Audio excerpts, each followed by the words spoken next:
In the annals of American folklore, few tales cast as long and chilling a shadow as Washington Irving's The Legend of Sleepy Hollow.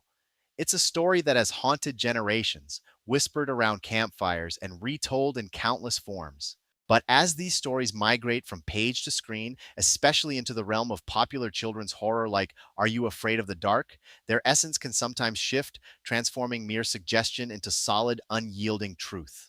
In the iconic Are You Afraid of the Dark episode, the Headless Horseman of Sleepy Hollow is presented as an undeniably supernatural entity, a tangible ghost with a clear, murderous intent. He is a spectral certainty.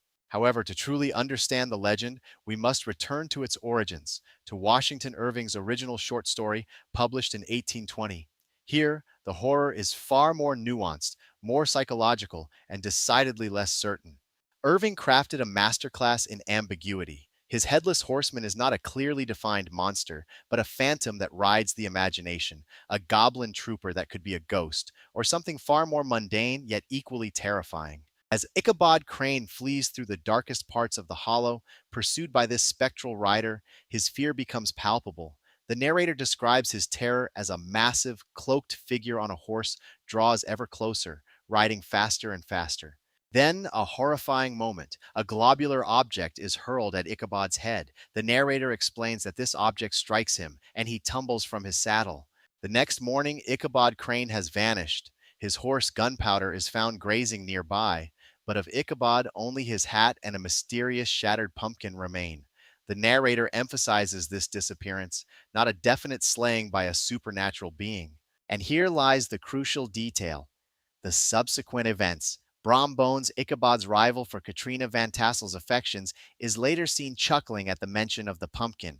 The narrator points out Brom's known penchant for elaborate pranks and his amusement.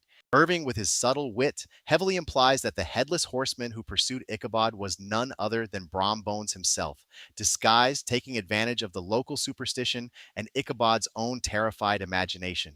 It was a prank, not a ghost. This distinction is profound. The Are You Afraid of the Dark episode simplifies the mystery, giving children a straightforward ghost story, but Irving's tale offers something richer, a human element to the horror, a delightful trick on both Ichabod and the reader. Folklore, by its very nature, is fluid, transforming with each retelling. Yet, when an adaptation solidifies one interpretation, like Are You Afraid of the Dark did, it can overwrite the original's delicate complexity in the public consciousness. The narrator emphasizes how Irving meticulously placed clues within his text: Brahms' strength, his love of pranks, his sudden cheerfulness after Ichabod's disappearance, and the very specific detail of the shattered pumpkin. These subtle hints paint a different picture. Understanding this nuance isn't just an academic exercise, it's about appreciating the craft of storytelling, the power of suggestion over overt horror, and the subtle ways authors can play with our expectations.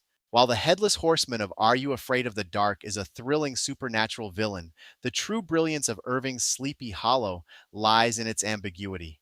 It reminds us that sometimes the most terrifying monsters are born not of magic, but of human mischief, fear, and a well aimed pumpkin.